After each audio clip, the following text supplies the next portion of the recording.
Salam alaikum Mazoul, bonsoir. Le terrorisme a encore frappé. Un peu comme si la bête se réveillait quelque part en l'âme trouble de fanatiques en maraude. C'est un peu comme si l'attentat de Nice avait été un signal, encore un, pour des monstres timorés, pour des gens mal dans leur peau qui rasent les murs de la vie et qui rêvent de la quitter en empruntant la porte des délices paradisiaques, croit-il. Ils étaient là, à rêver, à rêvasser de carnage, à s'imaginer être devenus des héros impeccables, en proximité avec Dieu lui-même, dans un bain de sang, celui de gens innocents dont il trancherait la gorge, qu'il réduirait en bouillie, en charpie. Il hésitait pourtant, il tergiversait, parce qu'il résidait peut-être encore dans le repli de leur conscience tourmentée, un reste de pitié, quelques relents de vague humanité. Et là, l'exemple aidant, la formidable publicité que les médias font à ces carnages aidant, voilà que le courage leur vient, ou ce qu'ils croient être du courage, ces paumés, ces égarés de la vraie vie. Ils se déchaînent dès lors, ils se ruent dans la surenchère sanglante, chacun s'évertuant à être encore plus monstrueux que ses prédécesseurs. C'est le top 10 de l'horreur, de la terreur. Au nom de Dieu, bien sûr, ou plutôt d'Allah, puisqu'il faut arabiser le fonds de commerce, l'islamiser, faire oublier que le mot Allah signifie Dieu, tout simplement, en arabe. Et curieusement, phénomène dont nous attendons qu'il nous soit expliqué par les psys, ces assassins qui se fourvoient dans le créneau, si je peux dire, et même qui s'y bousculent, sont presque tous des gens dont le profil psychologique et social est tout ce qu'on veut, sauf celui de fervents musulmans. Délinquants à la petite semaine, drogués, dealers, assidus fêtards parfois, braqueurs, voire même psychopathes aigus. Le dernier en date, celui qui avait tué le père Jacques Hamel, est connu dans son entourage, voire même dans son quartier, pour être un désaxé notoire. Daesh s'est précipité, bien sûr, pour revendiquer ce grand acte de bravoure qu'a été l'égorgement d'un frêle et paisible vieillard de 86 ans. Peu cher. Mais nous ne sommes pas en reste.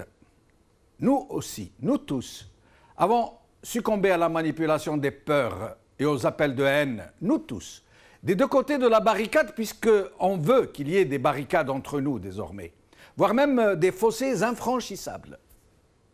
Nous n'avons pas su réagir plus dignement, avec moins de bêtises, moins de méchanceté.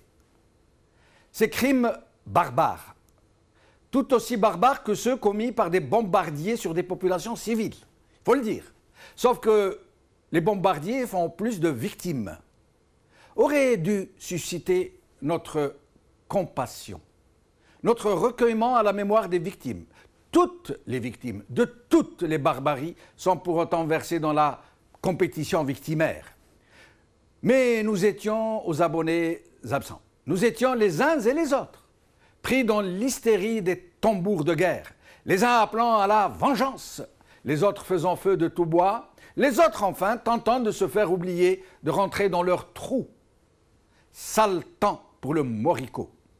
Certains, parmi les intellectuels ou prétendus tels, les intellectuels des diasporas musulmanes en Europe, vont plus loin et n'hésitent pas à se désolidariser, non pas des terroristes, mais de leur communauté d'origine qu'ils renient de 1001 façons, et même qu'ils chargent des 7 péchés capitaux. Certains ont même appelé au bombardement de la Mecque, pour vous dire. Façon de dire qu'ils ne sont pas, qu'ils ne sont plus dans le mauvais camp, celui des boucs émissaires. Et nous avons donc encore une fois cédé à la subversion des deux côtés de la barricade. Les uns brandissant le poing, les autres succombant à la peur, à défaut de s'impliquer sans complexe, mais sans compromission non plus, dans la sauvegarde de leur société d'accueil, les leurs désormais, où se commettent ces carnages. Pain béni, pour ces forces dont nous ne savons rien, qui manipulent ce fléau, qui nous dressent les uns contre les autres, eux qui ont armé la main de l'assassin, eux qui lui ont promis le paradis, eux qui concoctent les fétois de mort. Et c'est ainsi que plus de 1,5 milliard de musulmans dans le monde sont stigmatisés sans nuance. Ces multitudes composées pourtant d'êtres humains, des gens comme les autres, de toutes les races, de tous les types, de toutes les langues, de toutes les ethnies, mais aussi de tous les tempéraments. Des gens bien, sous tout rapport, comme on dit, et des salauds de la pire engeance, des pauvres, des riches, surtout des pauvres d'ailleurs, surtout des opprimés, surtout des peuples dont les dirigeants sont presque tous protégés par l'Occident, triomphant. Des peuples opprimés, broyés et qu'on va bombarder en représailles pour des crimes qu'ils n'ont pas commis. En attendant que les voix des justes deviennent plus audibles, planquons-nous, ou mieux encore, enterrons-nous. Faisons-nous oublier, ou mieux encore, crions, nous aussi, haro sur le baudet, sus aux muses, sus à l'arabe, sus à tous ces gens qui portent des poignards courbes entre les dents de leur imaginaire malsain. Aujourd'hui. France 24. Jacques Hamel, le prêtre tué dans son église, un homme chaleureux, très apprécié de la population.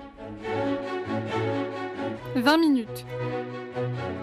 Attentats djihadistes en France et en Allemagne, peut-on parler d'un effet boule de neige? Par Laure Cometti. Spoutnik.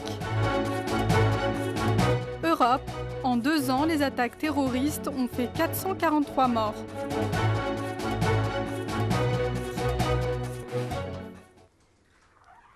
Alors, aujourd'hui, avant de recevoir nos invités, et donc pendant que certains font feu de tout bois, n'hésitant pas de pointer du doigt les musulmans, sans même attendre une quelconque enquête un tant soit peu sérieuse, le pape, lui, s'est exprimé sur la question. Écoutez-le. Non abbiamo paura di dire questa verità. Il mondo è in guerra. C'è guerra di interessi. C'è guerra per i soldi. C'è guerra per le risorse della natura. C'è guerra per il dominio dei popoli. Questa è la guerra. Qualcuno può pensare che sta parlando di guerra di religione, no. Tutte le religioni vogliamo la pace. Avec nous aujourd'hui, donc, pour en parler, par ordre alphabétique, comme d'habitude, Iskandar Debech, défenseur des droits de l'homme, militant pour la démocratie en Algérie, qui s'intéresse de très près à la réalité et aux problèmes de la diaspora maghrébine en France. Sadr Sellem, historien. Marie Kortam, sociologue spécialiste des banlieues et des phénomènes de radicalisation. Iskandar Debech, merci d'être avec nous. Bonsoir Jamal. Bonsoir. Bonsoir à tous les participants à cette émission ainsi qu'aux téléspectateurs et auditeurs. Merci. Alors, oui, bonsoir à vous également. Bonsoir. Tout à l'heure, j'écoutais une information sur le FLNC, je crois Corse, qui avertit que si jamais un attentat se produit en Corse, ce sera des représailles immédiates contre, vous savez bien, j'imagine, contre qui? Puisque les terroristes, ils sont invisibles, donc contre ceux qui restent visibles, ceux qui pratiquent la religion musulmane, j'imagine, donc leurs mosquées, etc. Mais ce n'est pas seulement en Corse, hein, c'est un peu partout que des voix s'élèvent, énergiques, veulent-elles nous faire savoir, qui auraient décidé d'en découdre avec cette religion, avec les musulmans d'une façon générale. Il y a même quelqu'un de Tunisie qui envoie un message aux Occidentaux leur demandant de bombarder la Mecque, d'éradiquer l'islam tout simplement. J'allais vous le passer, mais j'ai décidé que non, parce que c'était trop impudique. Mais sinon, Iskandar Debech, vous qui vivez en France, qu'est-ce que vous pourriez nous dire sur cette ambiance à couper au couteau où les musulmans maintenant rasent les murs. Vous savez, Djamel, c'est justement le but recherché par cette vague d'attentats. Maintenant, personnellement, je ne sais pas qui est derrière cela, mais l'entité même malfaisante qui est en train de manipuler tous ces actes, elle cherche quoi exactement? Elle cherche à détruire les derniers espaces de cohésion entre les musulmans et les autres communautés, notamment à travers toute l'Europe. Je lisais tout à l'heure une interview de François Burga par Edwy Plenel sur Mediapart, et qui disait en substance, après l'enchaînement des attentats de Nice, Ansbach, Wolfsburg ou à Saint-Étienne-du-Rouvray, comment pourrions-nous faire face à un terrorisme de proximité inscrit dans une dynamique de globalisation du ressentiment anti-musulman? Voilà ce qui explique cette réaction de la part des Corses ou d'autres milieux.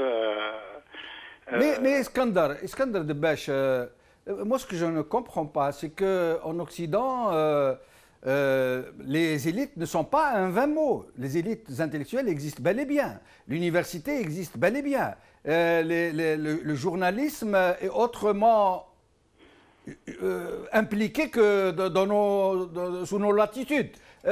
Comment expliquez-vous pourtant cette absence de débat autour de la question, cette absence de débat autour des vraies causes de ce terrorisme, et pourquoi des gens qui sont généralement qui sont issus de milieux très interlopes, très délinquants, se retrouvent embarqués au front du djihadisme?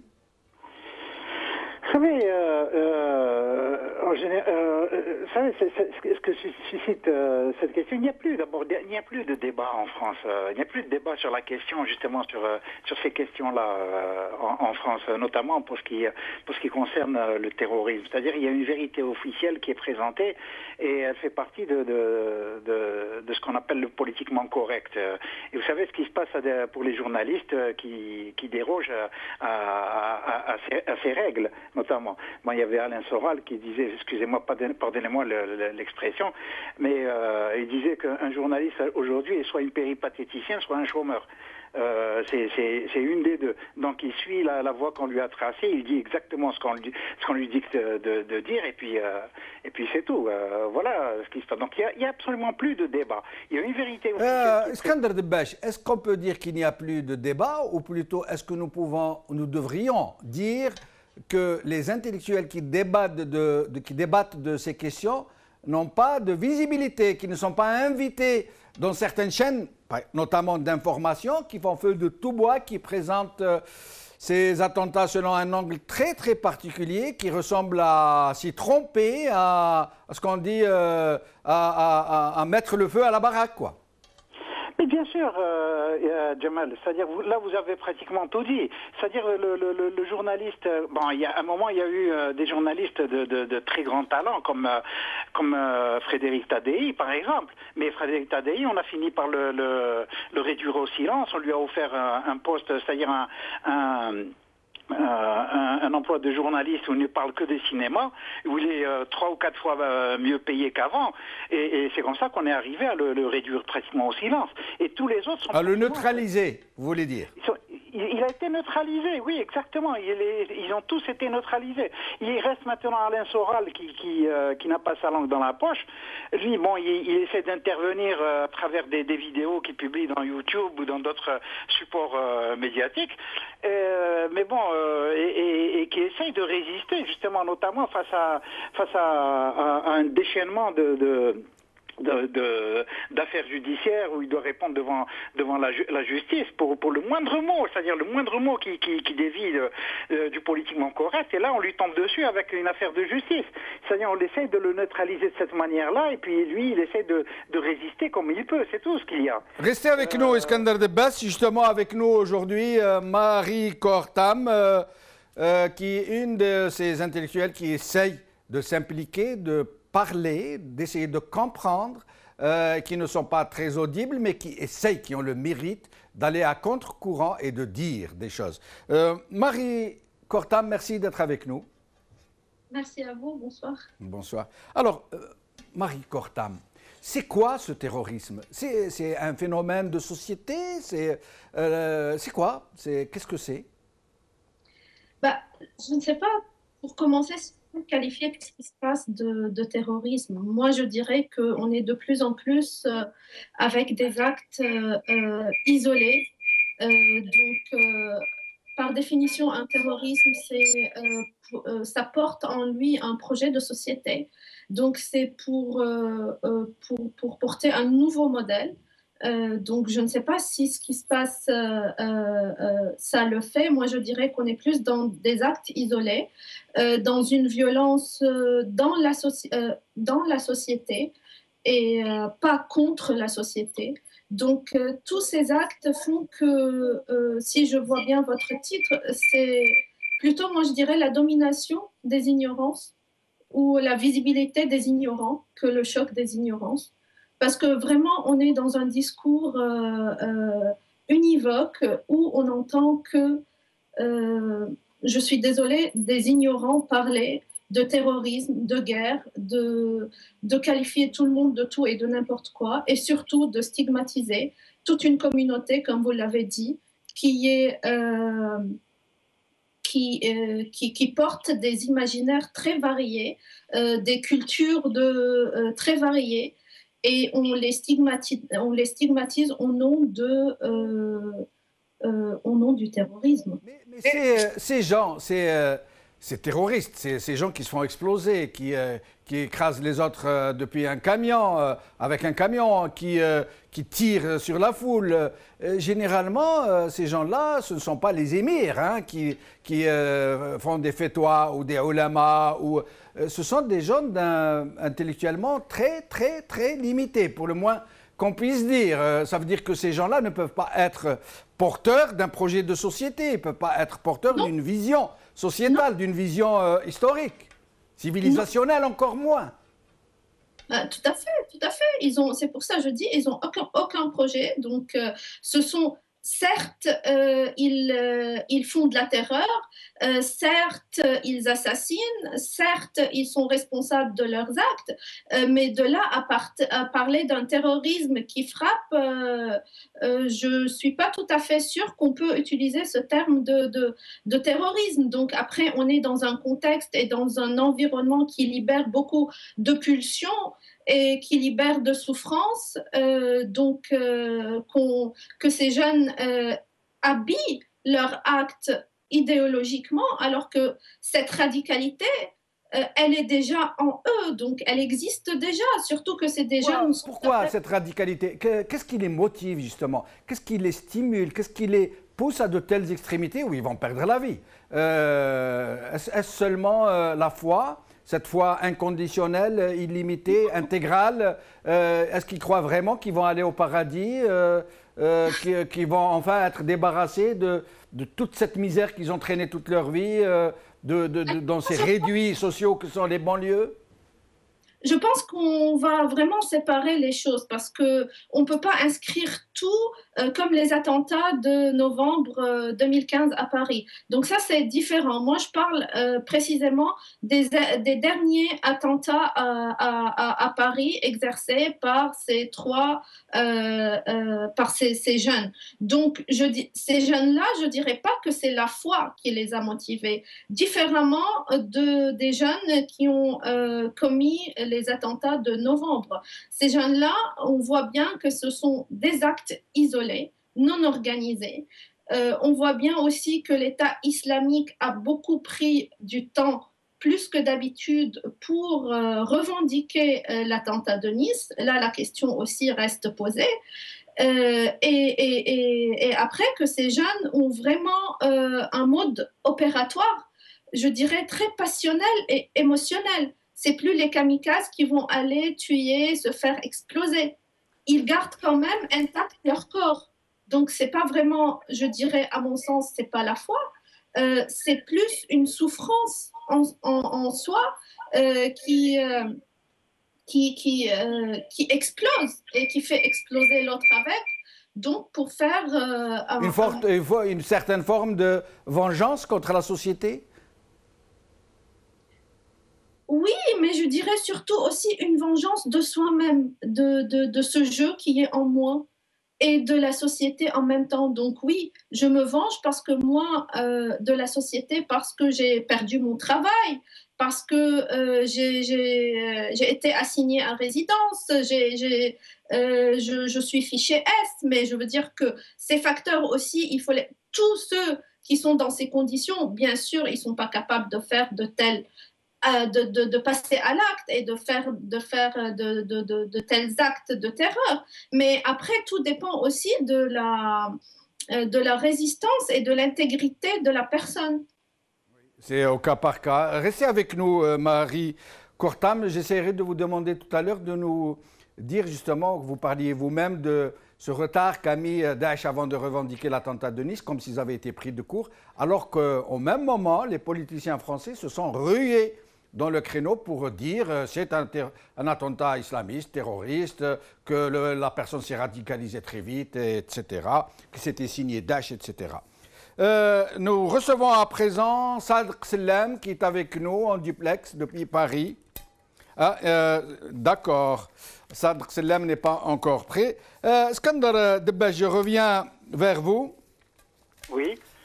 Skandar. Oui, Jamal. Oui, à votre avis, est-ce que ces jeunes qui se recrutent tout particulièrement dans les banlieues, ces jeunes qui s'engagent dans le djihadisme, qui vont en Syrie, qui donnent leur vie, qui se sacrifient, qui se transforment du jour au lendemain en des personnes radicalement opposées à ce qu'elles étaient avant, est-ce que c'est le fait qu'elles n'ont pas pu s'intégrer, qu'elles ont été rejetées par cette société qui les a marginalisées, qui les a refoulées? Est-ce qu'ils ont eu cette impression de retrouver en quelque sorte une identité perdue qu'ils croyaient la leur, celle de ces djihadistes? Vous savez, Jamal, ce qui tombe sous le sens, contrairement à ce que disait notre invité, c'est que s'il existait c'est-à-dire derrière ces actes, une entité malfaisante, manipulatrice, visant à court ou à moyenne échéance la fin programmée de l'islam, de toute évidence, elle ne s'y prendrait pas autrement. Et c'est d'autant plus facile, Jamel, que ceux qui manipulent ces jeunes savent parfaitement à qui ils ont affaire. Comme dit la fable, c'est le fond qui manque le moins, puisqu'il s'agit généralement de jeunes en perte de repères, déscolarisés, qui ont connu la drogue, la petite et moyenne délinquance, les bandes, les grands frères. Et pour finir, ils sont passés au stade supérieur qui est la case prison. Et là, un jour, ils ont découvert l'islam. Mais il ne s'agit pas, en l'occurrence, c'est-à-dire d'un islam des mosquées, ni des médrasas, ni de l'école coranique, ni encore l'islam qu'on lit dans les exégèses du Coran, mais d'un islam de loubar, un islam de voyous. Mais justement, Iskandar Debbash, justement, vous tombez bien. Est-ce que nous pouvons parler d'un islam de France? C'est une terminologie que nous entendons, que nous écoutons souvent ces derniers temps. Non, l'islam de France, ça veut dire quoi? Ça veut dire juste que bon, il y a eu quelques petits aménagements qui ont été portés. Du point de vue structurel, c'est-à-dire ils sont mis sous l'autorité du ministère de l'Intérieur, d'une direction des cultes au ministère de l'Intérieur. Et puis que le sermon doit se dire en langue française, mais c'est juste des petits arrangements. Il n'y a pas d'exact, c'est-à-dire d'islam de France officiel, quoi. Mais moi, ce qui m'étonne un peu, c'est qu'on ne dit jamais, par exemple, christianisme du Maroc, christianisme d'Espagne, christianisme, je ne sais pas moi, du Pérou. Mais on dit islam de France. Ça me paraît un peu étrange comme connotation. Parce qu'il n'existe pas d'autorité spirituelle à l'échelon mondial de l'islam, du moins de l'islam sunnite. Vous savez, l'islam est un peu livré à lui-même, c'est-à-dire n'importe qui peut dire ou faire n'importe quoi tout en se réclamant de l'islam. Mais justement, ce problème, Iskandar Debbash, en islam sunnite du moins, il n'y a pas de clergé, nous sommes d'accord? Absolument. Voilà, donc, pour la simple raison qu'il y a ce souci de ne pas mettre d'intermédiaire entre le fidèle et son créateur. Mais par contre, il y a une sorte de hiérarchie qui ne se dit pas, qui est très morale, mais qui est très, très efficiente et qui pose problème. Ce sont généralement les lanceurs de fatwa qui s'arrogent le titre de ulama, de prédicateurs, etc., mais qui, de fait, deviennent une sorte de hiérarchie puisqu'ils lancent des fatwas pour ouvrir les portes de paradis à qui commet un tel ou un tel attentat contre un tel ou un tel. Ben oui, et justement, ils ont trouvé, ils ont trouvé un terrain très facile, notamment dans les banlieues en France. Et vous savez, comme je disais tout à l'heure, comme dit la femme, c'est le fond qui manque le moins. C'est-à-dire le Coran qui leur a été enseigné, il l'aurait enseigné en prison dans le seul discours qu'ils connaissent, à savoir le discours de la violence. Parce que de Mohamed Merah jusqu'au frère Kouachi, systématiquement on retrouve pratiquement le même profil des post-adolescents instables psychologiquement et manipulables. On est très loin du musulman pieux, adulte et conséquent envers lui-même. Et là, je reste absolument convaincu que ce qui s'est passé à Saint-Denis, au Bataclan ou à Saint-Étienne du Rouvray n'est rien d'autre que le prolongement naturel d'une baston d'en bas de l'immeuble. Voilà, c'est tout.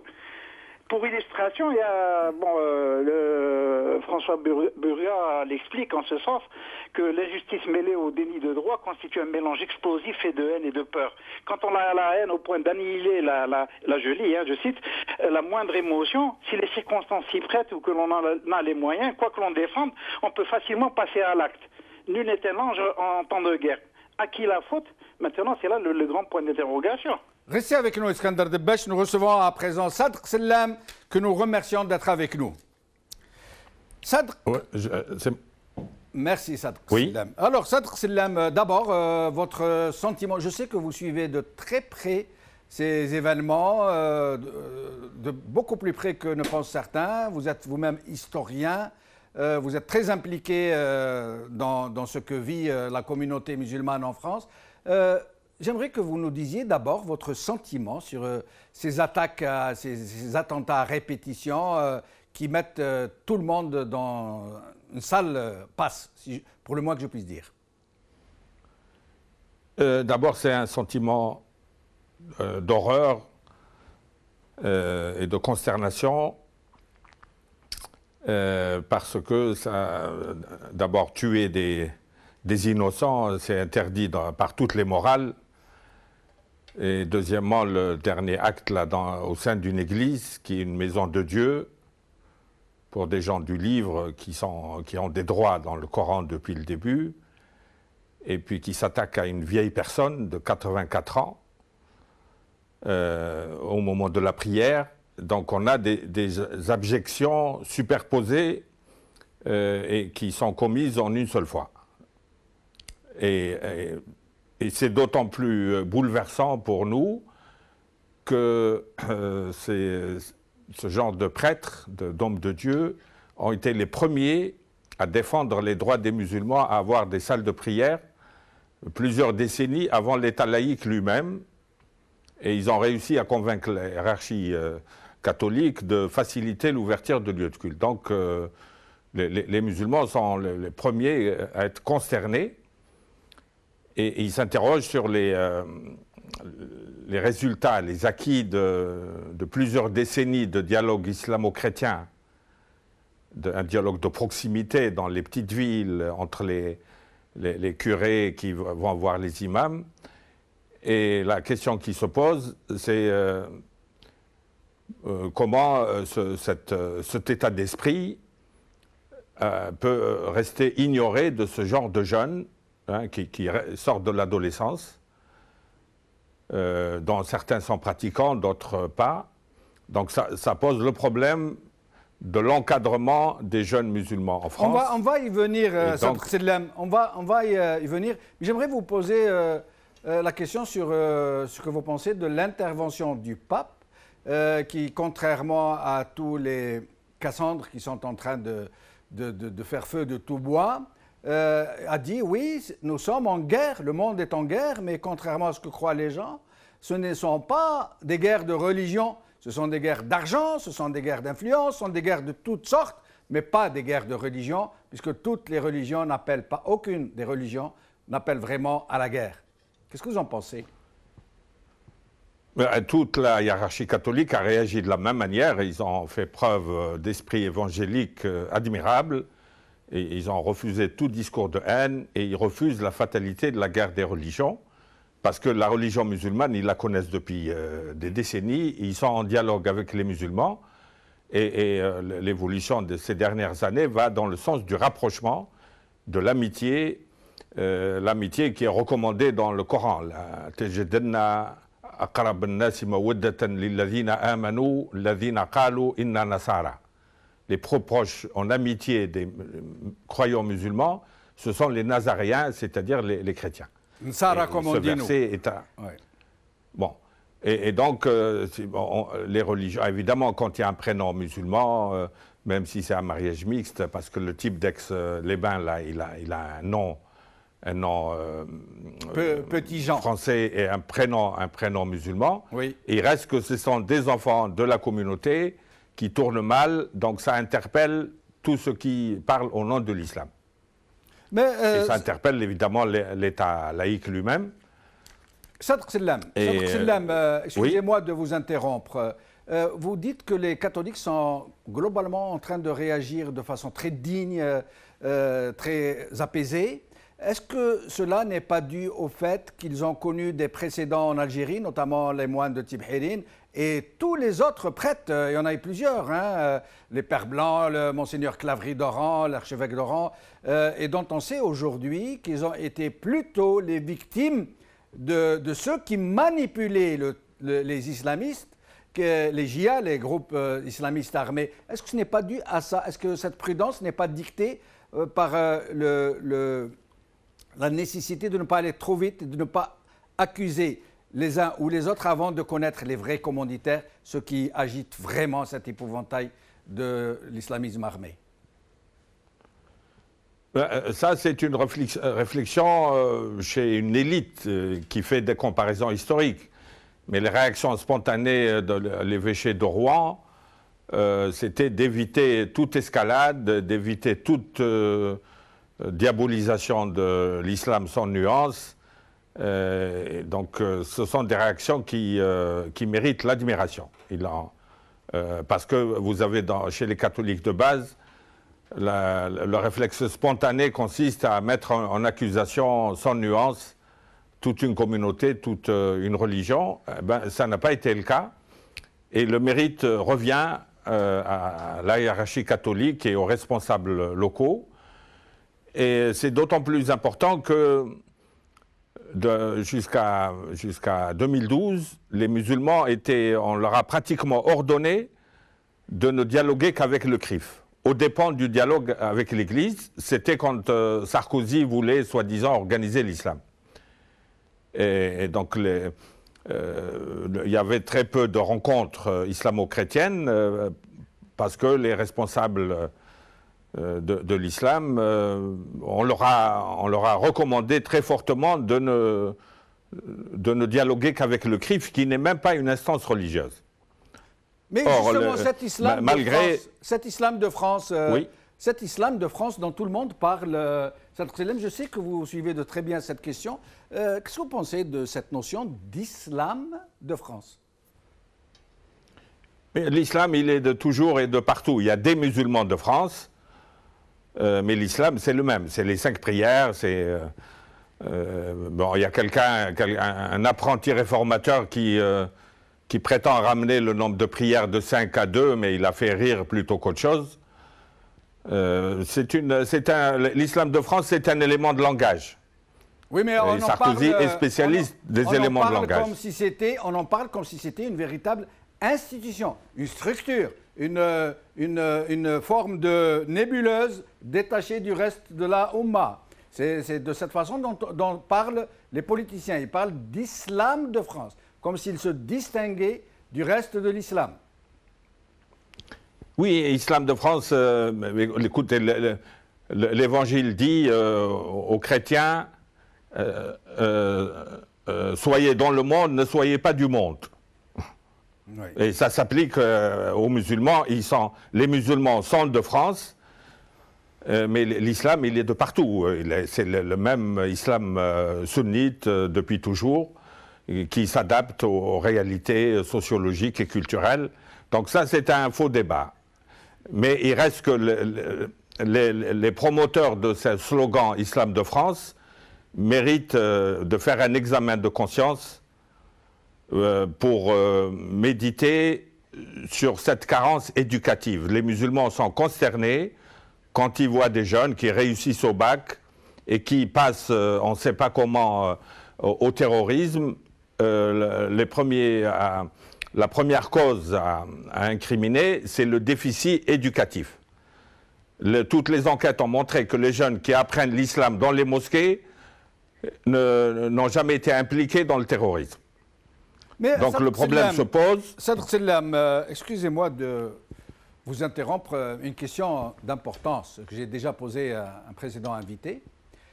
Comment expliquez-vous que ces jeunes basculent de cette façon, aussi rapidement, aussi radicalement, j'allais dire, de la délinquance vers le djihadisme, puisque ce sont les mêmes, hein, qui, généralement, tous ceux qui se sont livrés à des actes de terrorisme proviennent presque tous de milieux un tant soit peu interlopes, pour le moins, des délinquants, des dealers, des gens d'ailleurs qui ne pratiquent même pas l'islam, qui ne respectent pas le rituel. Comment expliquez-vous? Est-ce que c'est parce qu'ils sont à la recherche d'une identité perdue qu'ils croient retrouver en s'engageant ainsi? La question m'est adressée à moi. Oui, en effet. Bon, je n'ai pas tout entendu, mais quelles que soient les difficultés d'intégration, les banlieues dites difficiles, les déficits éducatifs, le passage brutal au meurtre comme celui du prêtre dans une église à l'heure de prière reste inexpliqué et inexplicable. Non, mais je vous demandais il faut se poser la question au sujet de ces jeunes. Pourquoi le jeune qui vient d'Aix-les-Bains jusqu'à la région de Rouen, je suppose qu'il doit avoir un chef d'orchestre derrière qui met les deux jeunes en contact qui ne se connaissent pas. Donc, mon hypothèse à moi, c'est que dans des conflits comme ça, il y a des sergents recruteurs qui connaissent bien les jeunes les plus influençables et qui les contactent soit par tweet, soit par Facebook, soit par Internet. Et donc, ça nous renvoie, si on veut aller au fond des choses, c'est la conséquence directe de ce qui se passe en Irak et en Syrie. Mais comment font-ils pour les convaincre? Comment font-ils pour ces sergents recruteurs, ces prosélytes, comment font-ils pour convaincre ces jeunes d'aller vers ces extrémités? Ils vont donner leur vie, ils vont se sacrifier et entraîner avec eux des dizaines de gens de vies innocentes. Ce n'est pas rien. Ça veut dire que, comment font-ils, ces gens qui les recrutent, pour les convaincre? Les gens qui sont facilement entraînés, c'est ceux qui n'ont pas une éducation religieuse conforme à ce qu'on appelle le bon sens sunnite, qui est non violent, qui est pacifiste, qui met la morale au centre de la vie. Et donc, ils savent s'adresser à des jeunes qui ont a priori une révolte, un sentiment de révolte sociale dû au raté de l'intégration. Mais la pauvreté, les crises de banlieue ne conduisent pas nécessairement au meurtre. Donc, à mon avis, bon, là, on nous a enfermés dans un faux débat entre Olivier Roy et Gilles Kepel, tous les deux protégés de Bernard Lewis. Ce sont des faux débats. En tant que musulman, il faut poser le problème du déficit éducatif et il faut interpeller les instances musulmanes et les organisateurs laïcs de l'islam. Oui, ça fait 40 ans qu'on veut organiser l'islam, mais on n'a aucun institut qui forme des formateurs. Mais ça, c'est un problème. Sadr Sellam, quand vous prenez l'Algérie, par exemple, l'Algérie, ce ne sont pas ces structures qui font défaut. Pourtant, en Algérie aussi, il y a des gens qui se sont engagés dans le terrorisme, qui ont massacré, qui se sont fait exploser, qui ont tué des innocents. Alors que les structures là-bas éducatives et même une certaine mentalité, une certaine ambiance ne fait pas défaut. Non, je pense que le contexte, c'est très différent du contexte algérien des années 90 et Daesh est très différent de la Qaïda. C'est pour ça que les islamopolitistes n'ont absolument rien à dire. Olivier Roy pouvait parler de la Qaïda parce qu'il connaissait l'Afghanistan, qui était en partie basé en Afghanistan. Mais Daesh a des structures totalement différentes, ce qui fait que il y a une carence dans l'analyse même. Aussi bien Philippe que Oliver Roy que Gilles Kepel, bon, c'est de bons dialecticiens, mais aucun de ces coqueluches de médias n'apporte la réponse suffisante pour expliquer ce nouveau phénomène. Ben justement, je vais revenir à vous dans un moment pour vous demander de nous expliquer un peu cette absence de vrai débat sur la place publique. Pourtant, ce n'est pas l'absence de l'élite intellectuelle qui fait défaut, par laquelle on peut expliquer, je veux dire, le phénomène. Je reviendrai vers vous dans un moment. Et, Marie Kortam, vous êtes avec nous, Marie Kortam. Oui. Alors, on aura tous remarqué. Excusez-moi de vous couper. Je veux bien juste réagir avant sur la notion d'islam de France, si vous le permettez. Oui, je vous en prie, faites. Donc, je suis tout à fait d'accord avec vos invités que c'est un faux débat. Mais malheureusement, ça existe et ça existe aussi même dans le débat scientifique et intellectuel quand on parle d'islam de France. Donc, moi, si je vais prendre cette logique-là, j'aimerais bien continuer et pousser cette logique-là et de dire que il y a des musulmans donc, qui font partie de cet islam de France et que ces musulmans, c'est pas à cause ou au nom de ces musulmans-là qu'il faut stigmatiser tout l'islam. Donc, l'islam de France, il y a, par exemple, je vais dire comme exemple l'imam Chalroumi, qui, lui, il est partout dans tous les débats, qui est bien reconnu par le ministère de l'Intérieur et qui a une légitimité française dans la classe politique, par contre, qui n'a aucune légitimité parmi les musulmans. Donc là, il y a vraiment un vrai problème. C'est qui précise et qui désigne c'est les représentants. Est-ce que c'est la société française qui va dire qui représente les musulmans de France ou ce qu'ils appellent l'islam de France, ou c'est aux musulmans eux-mêmes de vraiment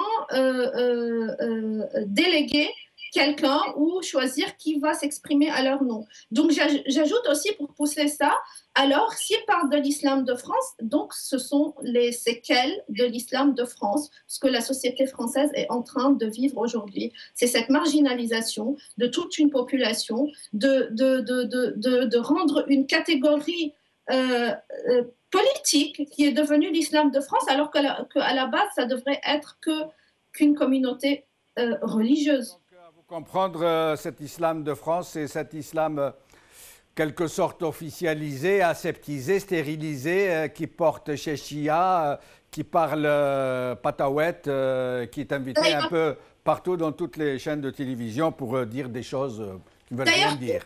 D'ailleurs, tous les schémas d'analyse, les grilles d'analyse, quand on parle d'islam de France, mobilisés pour comprendre et expliquer c'est quoi l'islam de France, c'est en lien avec l'immigration.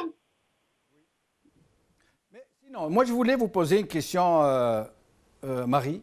Oui. On l'aura tous remarqué, hein, tout de suite, immédiatement, presque avant les attentats, j'allais dire. Il y a des réactions politiques, mais alors qui fusent. Et cette fois-ci, on aura assisté juste après l'attentat de Nice.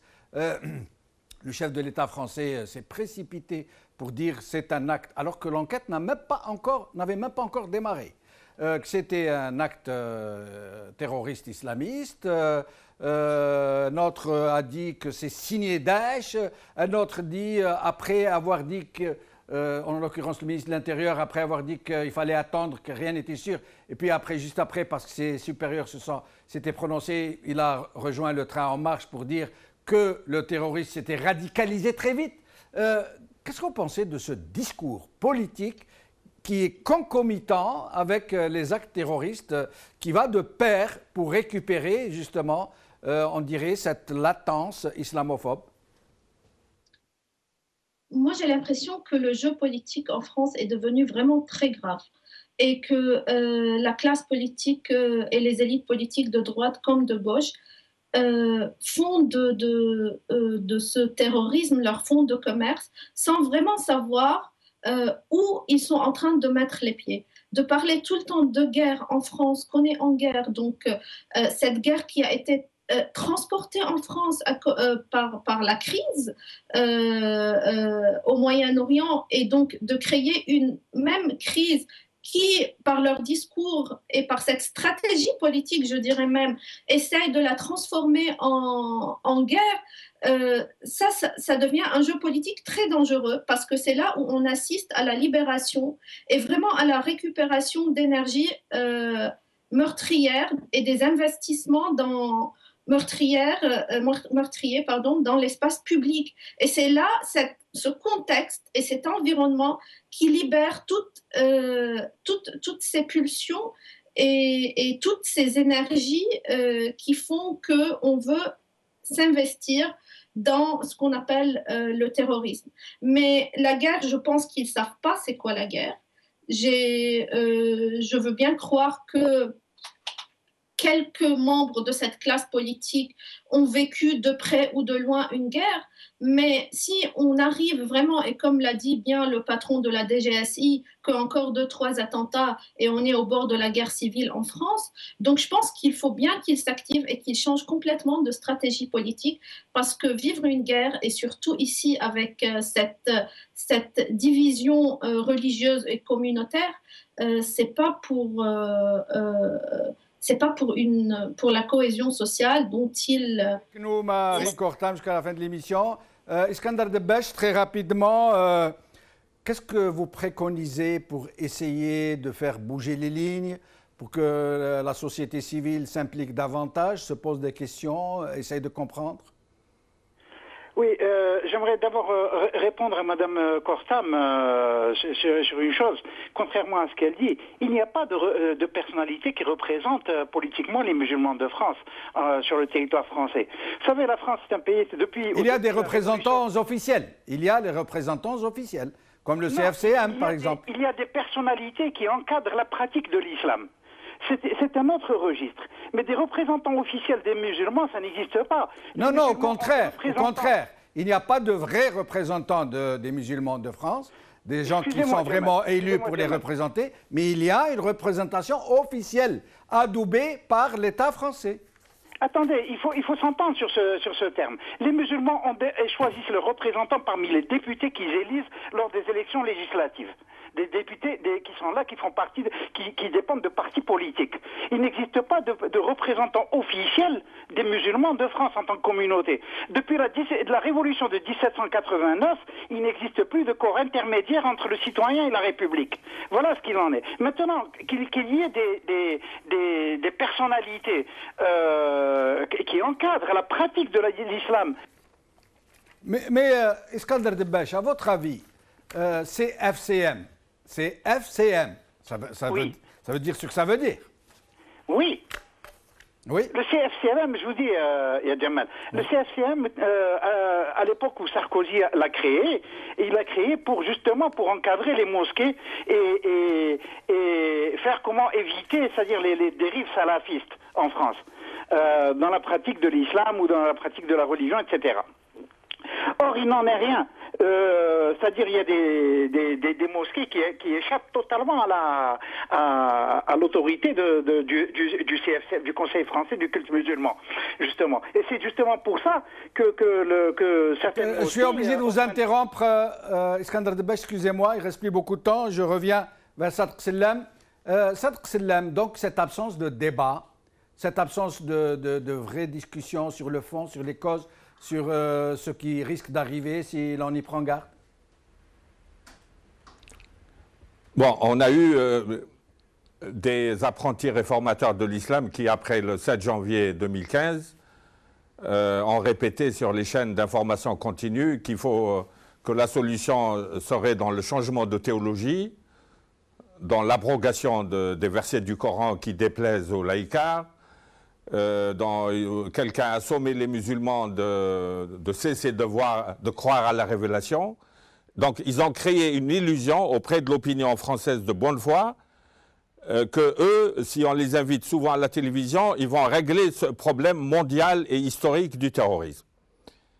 Et leur discours relève parfois de la haine de soi. Ce n'est pas la volonté de réforme. Bon. Mais on s'est aperçu depuis le 13 novembre 2015 que ce discours était purement factice et que c'était des gens très narcissiques qui multiplient le bavardage pour être invités à la télévision. Mais maintenant, les autorités ont pris conscience du fait que le CFCM ne suffisait pas, puisqu'on a créé une instance de dialogue où le CFCM a été noyé là-dedans avec 150 personnes. Bon, on a créé un comité théologique et avant-hier, le ministre de l'Intérieur a été jusqu'à dire qu'il faut appliquer le concordat à l'islam. C'est-à-dire en zone concordataire, vous avez la possibilité de financer des établissements religieux par l'argent public.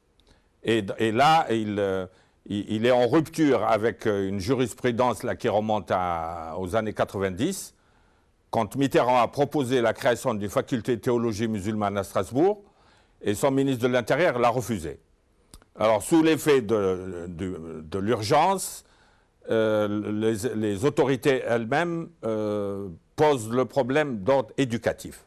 Et à l'avenir, je pense que les musulmans donneront leur confiance à des membres du futur CFCM qui sauront répondre à cette demande pressante d'éducation musulmane, diffuser le bon sens sunnite parmi les jeunes, et au lieu d'accabler les imams et les aumôniers de prison qui n'y sont pour rien, parce que quand un délinquant passe directement au terrorisme, je ne vois pas où est la responsabilité des imams.